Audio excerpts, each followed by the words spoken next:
Welcome to Sustainability Bridges, a Eurosif podcast that aims to build bridges between policymakers, investors, academics and civil society around the theme of sustainable investment. Eurosif, the European Sustainable Investment Forum, is the leading pan-European association promoting sustainable finance and investment at the European level. In these podcasts, Eurosif's Executive Director invites distinguished guests for a 30-minute conversation on current events shaping the sustainable investment community. Hello everyone, my name is Aleksandra Palińska and I'm Executive Director of Eurosif, the European Sustainable Investment Forum. For this episode of Sustainability Bridges, I'm pleased to be joined by Elke Winter-Mes, Team Leader for Corporate Governance in Financial Institutions at the European Commission's Directorate General for Justice and Consumers, DG Just. Elke, thank you very much for joining us today. Hello, Aleksandra. I'm really happy to be here today and to speak with you about the Commission's ongoing evaluation and forthcoming update of the rules on shareholder rights. I think it's a very good opportunity to present our work, and I think I strongly believe in transparency in legislative matters. So I'm really excited about this opportunity. Let me just make a very small disclaimer. The information and views that I present today do not constitute any final policy position of the Commission, because we are discussing issues today that are currently under internal discussion. Great. Thank you very much, Elke, and fully understood. Indeed, as our listeners may already know, the European Commission is preparing a review of the Shareholder Rights Directive, so-called SRD II, as it was already reviewed once, with the Commission proposal expected by the end of the year. This is a very interesting file for responsible investors because it impacts the way they also can engage with companies they invest in, including on sustainability matters. It's very important for exercising their shareholder rights, like voting, and, well, basically, as mentioned, the dialogue with companies' management. We would like to take this opportunity to better understand what the European Commission is considering to change, what that means for investors, and what will happen next. Now, diving in directly to the questions we have prepared, some of our listeners will already be familiar with the Shareholder Rights Directive. But for those who are not, could you give us a brief introduction and explanation of these rules, their objectives, and the formal review? Also, could you share the information on how well this directive has been implemented across the EU? Yes, let's set the scene and look back a little bit. Corporate governance, so this is a corporate governance legislation. Corporate governance is a field where there's a lot of soft law. Traditionally, companies have a great degree of flexibility, and national codes are not only adapted to different national corporate models and traditions, but companies can traditionally deviate from these provisions.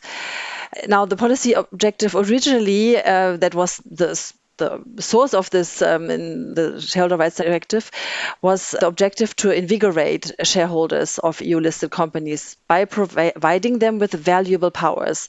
The Shareholder Rights Directive I, that was adopted in 2007 and applied from 2009, wanted to improve their shareholder position within the company and strengthen the sound corporate governance by enhancing the shareholder participation in corporate decision-making. This was minimum harmonization, so it gave member states a lot of freedom to adapt those rules according to their traditions. Now, right afterwards, we had the financial crisis that revealed that shareholders in many cases supported managers' excessive short-term risk-taking behavior. And the Commission, after some reflections, decided to amend the Shareholder Rights Directive, and in particular to address this concern that was identified after the crisis, and to encourage long-term shareholder engagement and to enhance transparency between the companies and the investors. So then came about Shareholder Rights Directive II, which was adopted in 2017 and entered into application in 2019. And it aimed to fix a number of persistent problems in the area of corporate governance.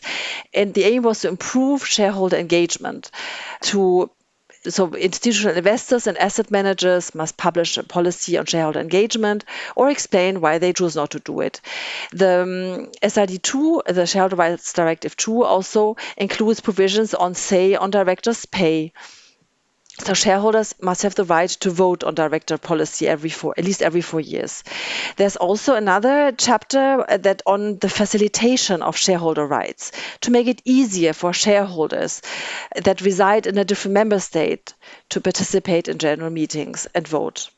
And this needs to be facilitated by intermediaries. So this is the aim of the Shareholder Rights Directive II. That has now been in application for about 7 years to encourage the long-term shareholder engagement.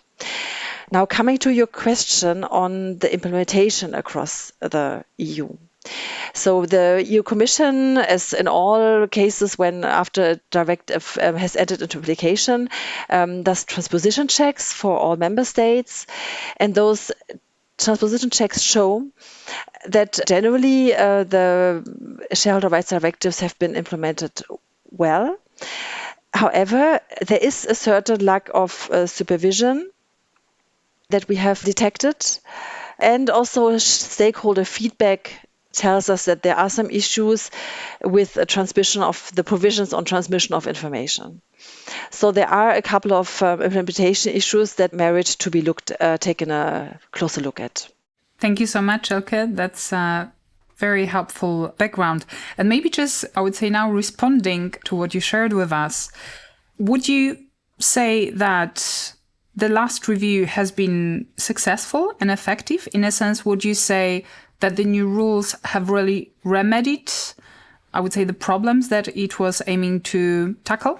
So this is a very good question, and this is indeed the question that we're also asking ourselves, because we are currently carrying out, in accordance with the Commission's better regulation rules, an evaluation of the current system. And that's why we've also launched in February an open public consultation and a call for evidence to give everybody in the EU, all the stakeholders, citizens, the opportunity to tell us what they think. We have also a contractor who helps us to evaluate from an economic perspective the impact of the Shareholder Rights Directive and whether it has achieved its objectives. Generally speaking, we already have some indication because the Commission has already published an application study, and ESMA has published a report in 2023 that already provides some indication.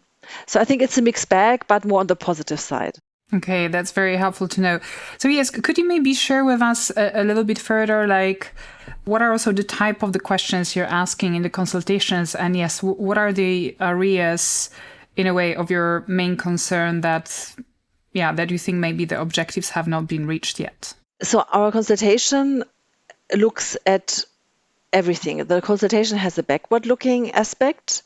It evaluates everything that's there from the Shareholder Rights Directive II, Shareholder Rights Directive 1, 2, and implementing regulation, what has been the impact of those provisions. So it really looks at everything, at the shareholders, at the shareholder identification, at the interaction between companies, shareholders, and the intermediaries. It looks at, of course, the engagement part in Chapter 1b, institutional investors and asset managers. It looks at proxy advisors, at the general meeting of the shareholders, at the enforcement provisions. Thank you so much.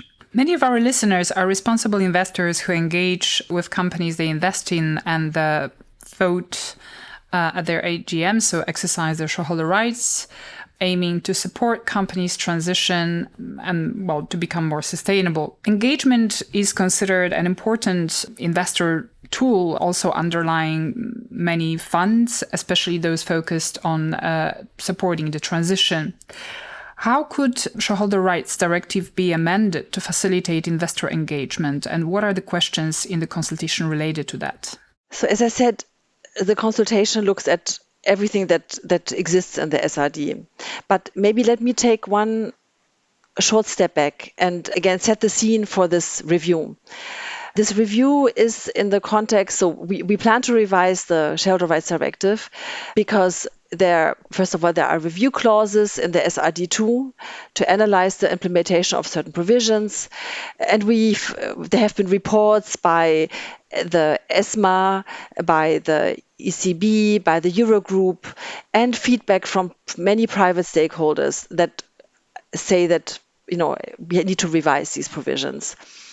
Last year, the Commission has organized meetings of the High-Level Forum on Justice for Growth that also pointed into this direction.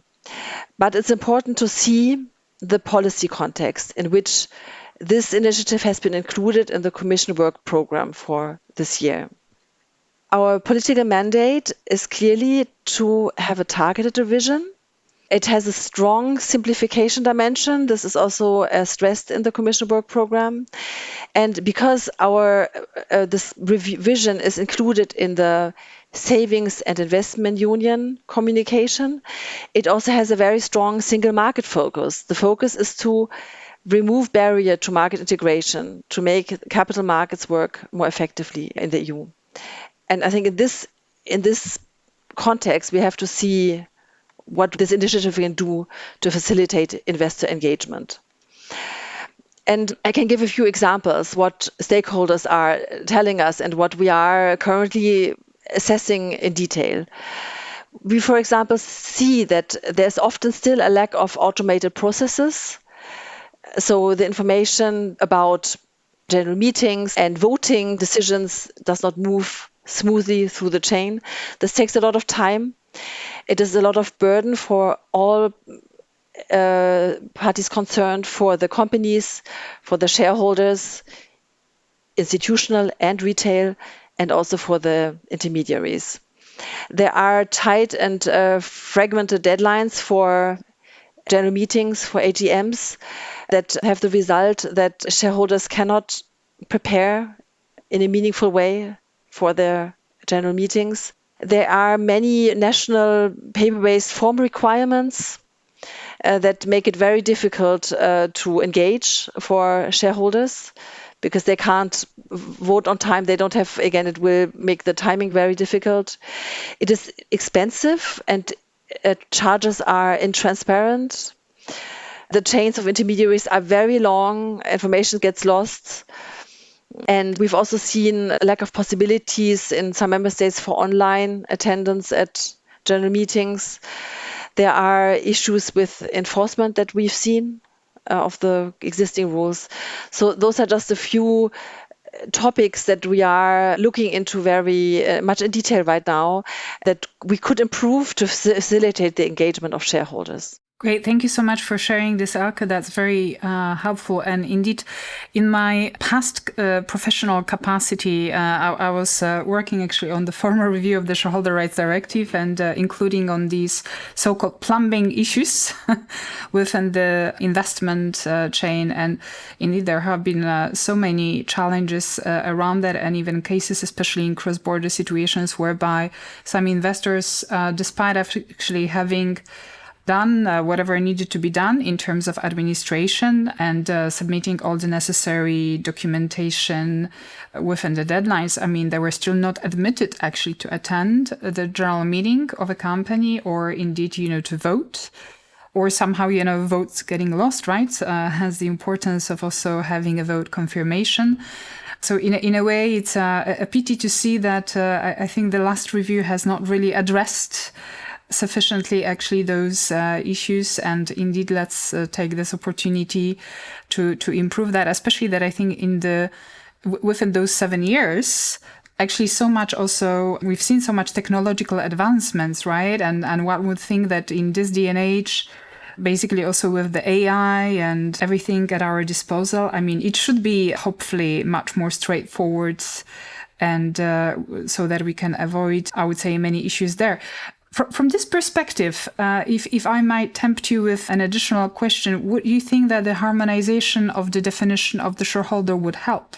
Yeah, that's a very good question. That's, of course, also one that people have been asking themselves for many, many years.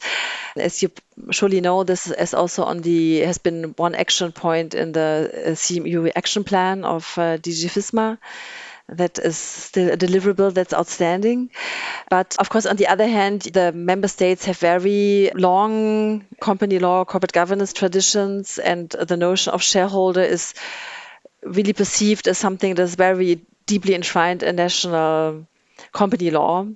So there's the question, and we are currently discussing internally what needs to happen, what would we need to make for the purpose of the SRD, what is necessary. But we do want to, I think currently the thinking is that it would be good to tackle it, but in a way that also respects company law traditions in the member states. But we are here also curious to see what the result of the public consultation will bring. No, of course, completely understood. And yes, I remember, I think way too well, I would say, the attachment to the tradition of retaining company law and corporate governance as a member state competence, as you mentioned. But I think that links also very nicely with the ongoing discussions on the Savings and Investments Union, which in reality is Capital Markets Union 3.0, just repackaged and rebranded. And I think it's so interesting to, keep hearing the same, I think, requests from so many financial market participants, including many investors, saying, look, in the context of simplification, why can't we just harmonize capital markets better, right?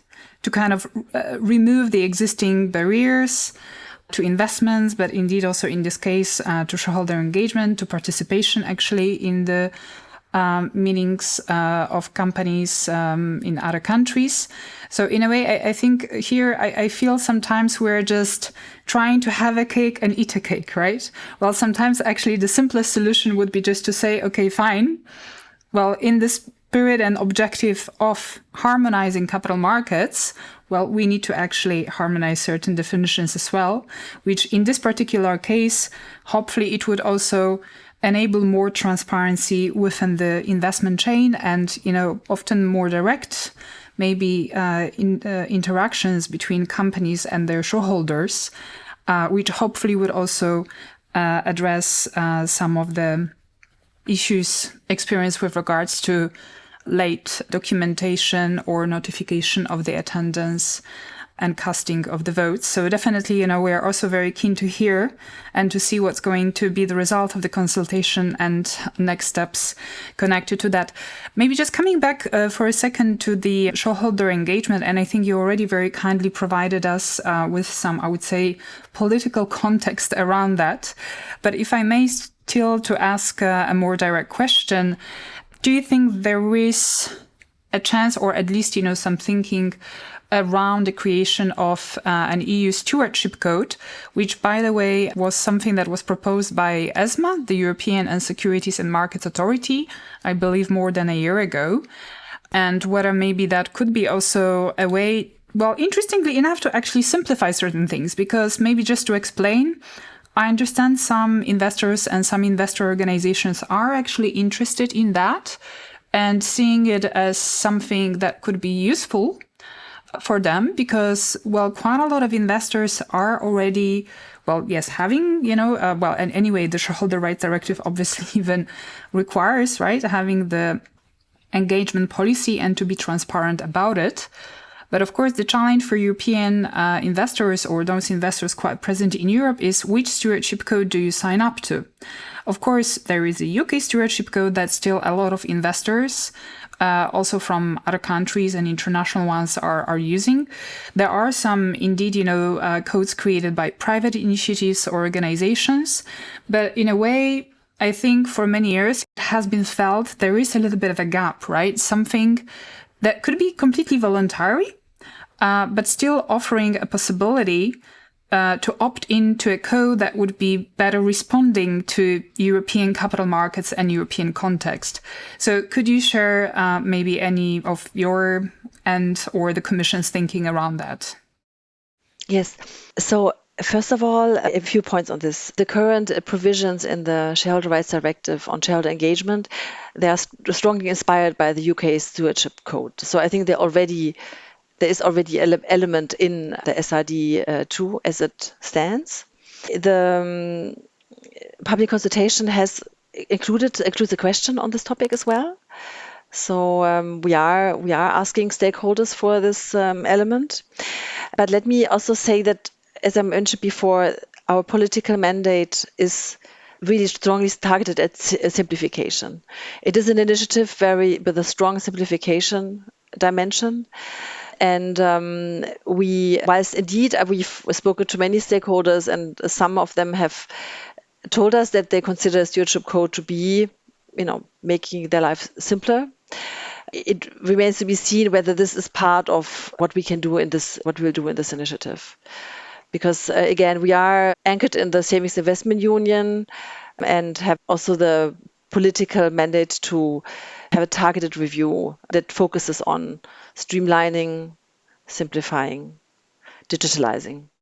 Sure, understood. Thank you so much. Let's maybe touch upon another matter which, is connected also to sustainable finance and sustainability-related performance. Shareholder Rights Directive already gave the right to shareholders to have a say on directors' remuneration.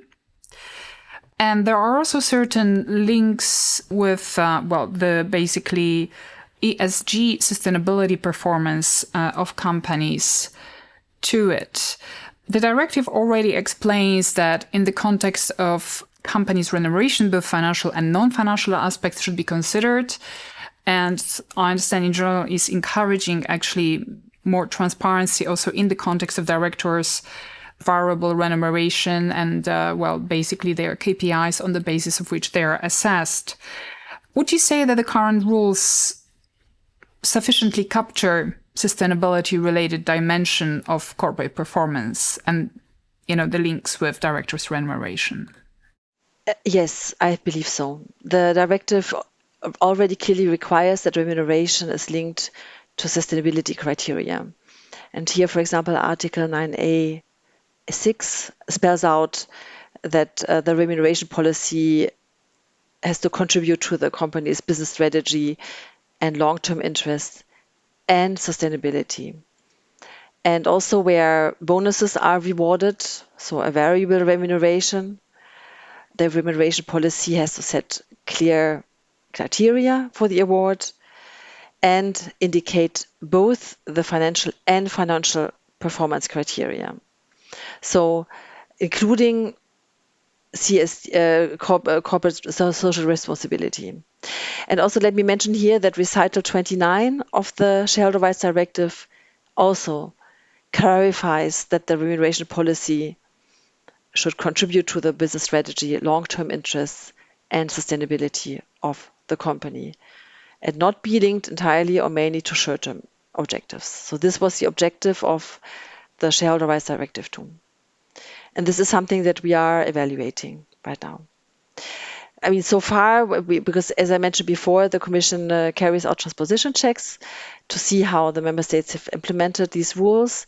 And our analysis shows that member states have generally transposed that both financial and non-financial dimension of this provision.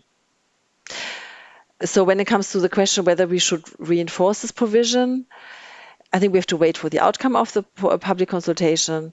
So far, because we have, of course, been in touch a lot in the last months with stakeholders, there have not been strong demands from individual stakeholders to amend this provision. But let's wait for the outcome of the evaluation and the public consultation. That's very helpful. Thank you, Elke. And I do recall that actually in the Commission consultation, there is also a question with regards to whether there is a need to simplify the presentation of directors' remuneration. Could you maybe a little bit elaborate on this, which, by the way, I understand is maybe going back to, I think, the issue already present during the last review, whereby it was felt that actually directors' remuneration policies have been very complex and very difficult to compare not only across the countries, but also across the companies. So could you maybe share a little bit of your take on that? Well, this ties in, of course, with the simplification dimension of this initiative. So we want to see whether the stakeholders are happy with the basic, because of course what we have to do, we have to balance the burden with the progress that this provision brings. So we have to see do we get the balance right between achieving the objective but not creating too much burden. So this is what this question targets. So far, however, we have, as I just mentioned, we have not no stakeholders have complained heavily about the burden of this provision. Thank you. Now moving on to another important aspect of the remaining barriers to an effective exercise of the shareholder rights. The current directive included as a member state option a threshold, or, well, in terms of the amount of the share ownership that investor must have in order to be able to table agenda items or resolutions for the company's annual general meetings.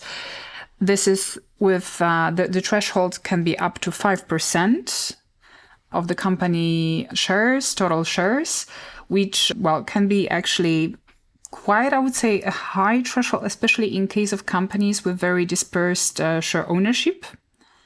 Also, it can be a little bit challenging if suddenly you have, I would say, indeed, differences between the member states in terms of, I would say, the amount of the threshold and, what do you do in cross-border then situations, right?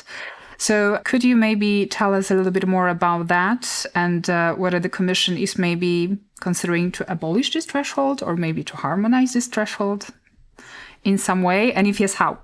Yes, so indeed, Article 6 of the Shareholder Rights Directive stipulates that shareholders must have the right to put items on the agenda of the general meeting and must have the right to table draft resolutions. But indeed, there is the possibility for member states to require that such shareholders hold a minimum stake in the company, not exceeding 5% of their share capital. And so this is minimum harmonization. Yes, so we've heard such demands from some stakeholders. And indeed, we understand that the share ownership is, first of all, is fragmented more or less depending on the member state. And is also generally, we hear, more fragmented than back in 2005, when the Commission adopted its proposal for the Shareholder Rights Directive I. And indeed, in practice, in many cases, it is difficult for one single shareholder to reach this threshold. Of course, on the other hand, issuers have a different perspective and tell us that agenda items on draft resolutions must be of general interest, and there is no right to force discussion of points that other shareholders or management consider irrelevant and that have no chance to be adopted. And they also tell us that it's a burdensome process. And tabling resolutions must be reserved for shareholders that are sufficiently representative and significant. So there are very different interests here at stake. And it's, of course, our job to balance those interests. Again, we have to see what the evaluation brings and what our impact assessment shows. But indeed, we are aware of this demand. We are aware of the difficulty in practice to come up with the 5% threshold. And maybe let me also mention something else that stakeholders, in particular shareholder representatives, have made us aware of. It is the issue of acting in concert. So shareholders, basically may be motivated to group up and basically table the resolutions together to come up with the 5% threshold. ESMA has adopted a statement on shareholder cooperation acting in concert under the Takeover Bids Directive, and there are demands from stakeholders to provide clarifications to investors to ensure that shareholder cooperation is allowed under acting in concert rules.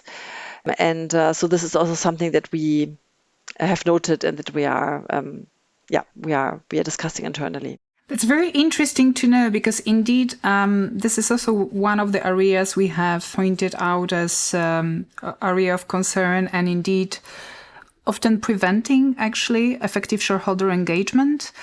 And it's not only in the context of actually even tabling the resolutions, but I think also in the context of basically investor dialogue with companies. And, once again, I think so much depends on the size and the type, like company structure, right, in terms of the funding.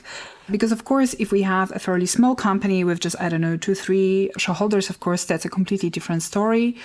But if we have a very large company with very dispersed ownership, like even large investors, for instance, for them, it might be sometimes difficult to get a stake of more than 0.5%, right? Not mentioning 5. So it can be, challenging. And I think, at the end of the day, as company owners, they should have a right to have a certain say, but also, have an effective, I would say, dialogue with the management and the board of the company. And in the context also, for instance, of discussions on sustainability performance, sustainability objectives, very often what might happen that, if you're still, I would say, an investor owning, less than 0.5%, I think it could happen that if you just act completely on your own, you're going to be disregarded, even in the context, of a dialogue. But that is why it's so important to kind of enable, investors, teaming up together, right? And maybe addressing actually companies' management on certain matters, even to discuss certain matters openly to show that, look, it's not only me caring about that, but there is, a range of other investors who think alike. And indeed, the ESMA rules against acting in concert has been often cited by investors as an impediment to that, because the bottom line is that, on many occasions, actually, investors are a little bit afraid to engage in this kind of initiatives, fearing that they might be actually considered in breach of these rules. So I think it would be very helpful to clarify that also. Now, maybe moving on to a set of transparency rules in the current directive. So, yes, the second Shareholder Rights Directive has introduced transparency requirements on asset managers regarding their engagement policies, voting behavior, and alignment with long-term investor interests, and on proxy advisors, particularly around methodologies, conflicts of interest, codes of conduct. Basically, the overall aim of these rules is to ensure greater accountability and trust across the investment chain. How do you assess the implementation of these rules? And would you say they have delivered on their objectives? And are you planning to change any of them? Or would you just consider, they are working out fine? So again, subject to the outcome of our ongoing evaluation and public consultation results. When it comes to the transparency regarding the engagement of institutional shareholders and asset managers, so far we have actually received quite positive feedback on this provision. Investor communities have liked the provision. I mean, again, it's based on the UK Stewardship Code. Now, however, when it comes to proxy advisors, we received some concerns of conflicts of interest if a proxy advisor works both as a consultant for a company and also has to provide voting recommendations on the same company. There have been concerns raised of transparency and lack of dialogue with issuers and of enforcement. However, on the other hand, investors are also have also flagged that they're also happy with, that they have the help of these proxy advisors, because otherwise they can't meet all the demands. I mean, we are in general meeting season right now. It's for an institutional investor, it's almost impossible to, fulfill all the voting, do all the voting research themselves. So there is some feedback we get from stakeholders shows that there is an appetite. However, and we also have the ESMA report from 2023 that also comes up with some ideas how to amend this regime on proxy advisors. However, I would like to flag that we are also aware that this market is heavily consolidated, and more regulation will lift barriers to market entry. may lead to more market consolidation. So we have to keep these considerations in mind. We also have to keep in mind that this landscape, also with, you mentioned previously, the AI, the influence of AI, the landscape is changing very fast at the moment, both for investors and proxy advisors. So I think there will be some movement in this market going forward. So this is a topic where we really have to wait to see, but we're discussing internally, and we're considering all the different elements that have to be taken into account in this when it comes to this topic. Thank you. That's very helpful. Maybe let me just ask you one last technical questions before we maybe can finalize with some a little bit more high-level questions. There have been also some debates about split voting, whereby there are quite big differences between member states in terms of how actually it's applied and treated, creating challenges for shareholders, especially in cross-border situations. Is this something that you have given a thought to and plan in addressing?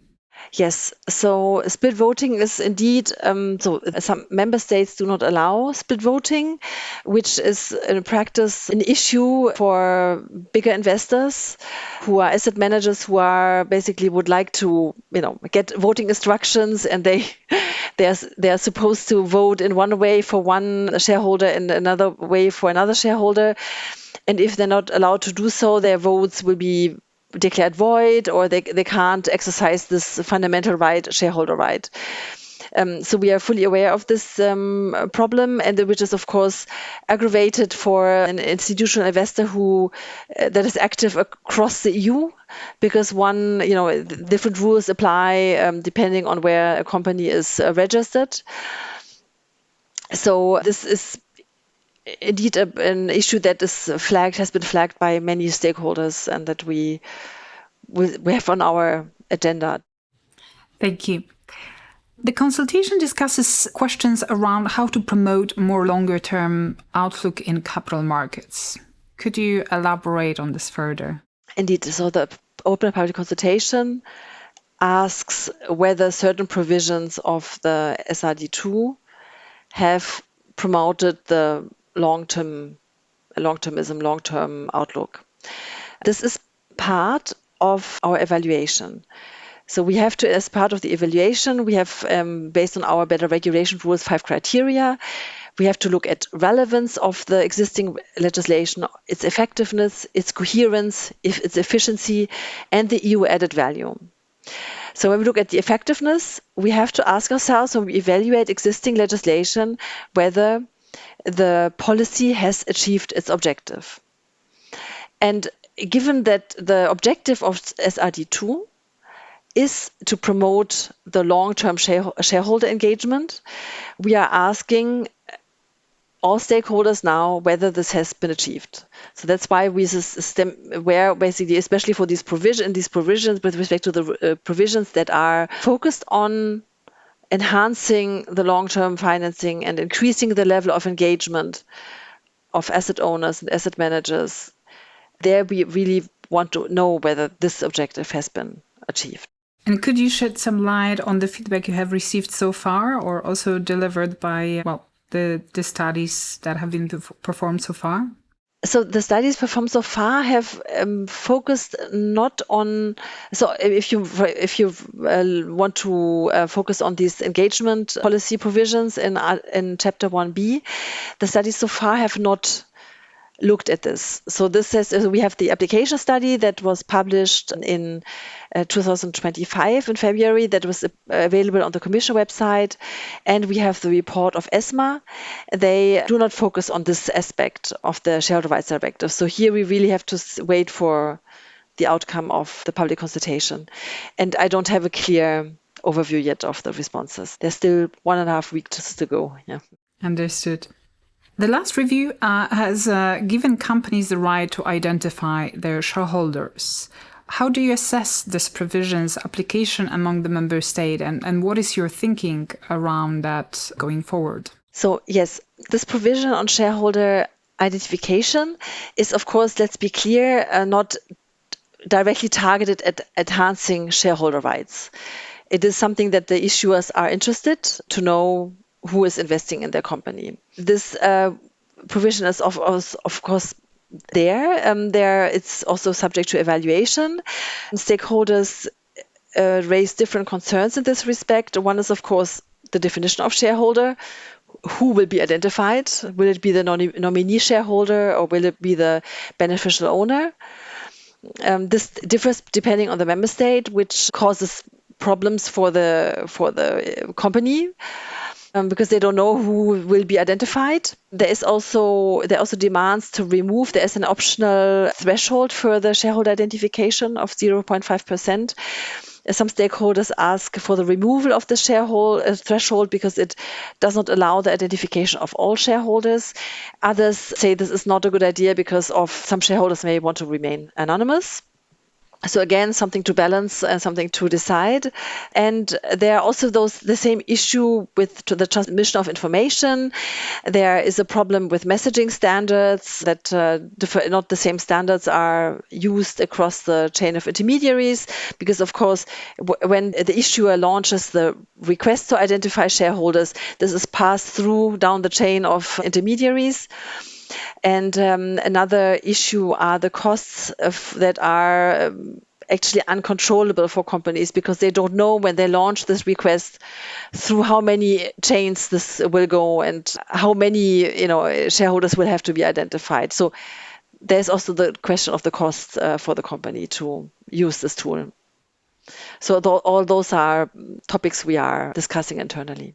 Yes. At the same time, I mean, of course, there are many challenges around that. But on the other hand, I think, as well, we speak with a kind of a responsible investor voice. I think, our constituencies, they are actually supportive of the transparency and indeed, see this as a relatively positive measure in enabling also in some instances, maybe more direct contact between companies and investors, which can then indeed facilitate also the exercise of the shareholder rights and the dialogue.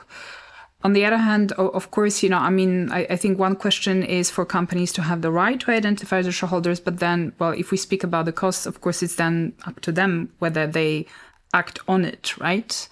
But then there is also another actually intriguing link with the anti-money laundering directive and actually the beneficial owners register, which I believe actually came into force after the review of the Shareholder Rights Directive.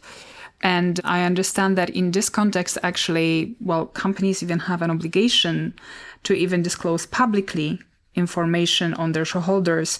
So could you maybe elaborate a little bit the thinking and the links between actually those provisions? Yes, I mean, just to confirm, there are, of course, strong links that we also have to keep in mind when reviewing. There's also the economic security angle that we are also thinking about because the EU has to protect itself to know about foreign influence also in EU companies, specifically in strategic sectors. So all these elements, anti-money laundering, economic security, also feed into our reflections going forward. That's very helpful to know. And I think indeed one of the challenges that have been seen in the context also of the transmission of the information, vote confirmation of attendance is indeed the fact that within the chain there is maybe sometimes a little bit too many intermediaries, right? So I think, some of the challenges actually might be coming from that. And I think that has been one of the important and fairly hot topics already during the last review.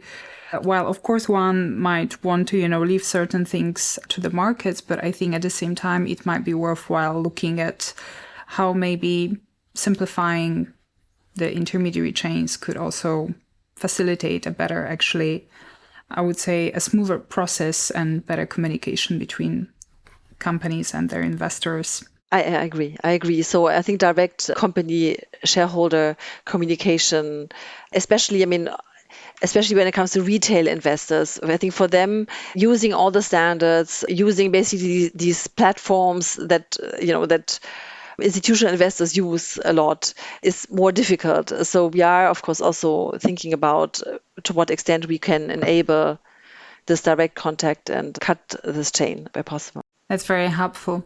Now, finally, what are the next steps for the review of the Shareholder Rights Directive? Can we still expect a legislative proposal by the end of the year? And happy to hear any thoughts on this.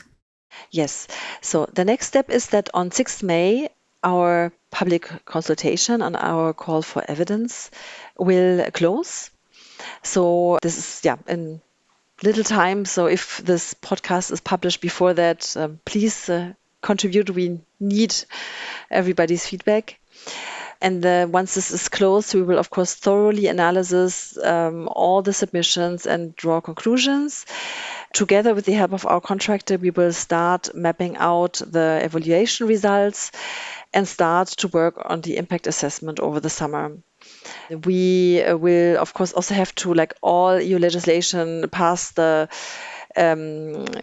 regulatory, the verdict of our regulatory scrutiny board, which is the body that ensures that our regulation is up to the highest standards, our proposed legislation. And contrary to what is currently tabled in the 2026 Commission work program, which says that the proposal would be adopted in the fourth quarter of this year. The proposal will actually be adopted in the first quarter of next year. So there has been a slight change of plan, but it's only 1 or 2 months. So, but it goes into the next year. Okay, useful to know.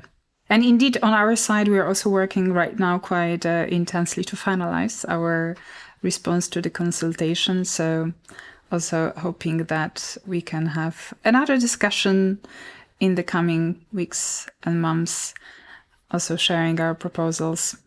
Excellent. Well, thank you so much, Elke. That has been very useful. Thank you for sharing all these insights and background information that is very helpful for our audience to understand.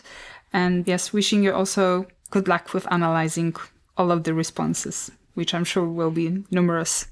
Yes, and thanks a lot for having me. Thanks a lot for giving me the opportunity today to shed some light on our current work on this legislative file. Excellent. Thank you so much.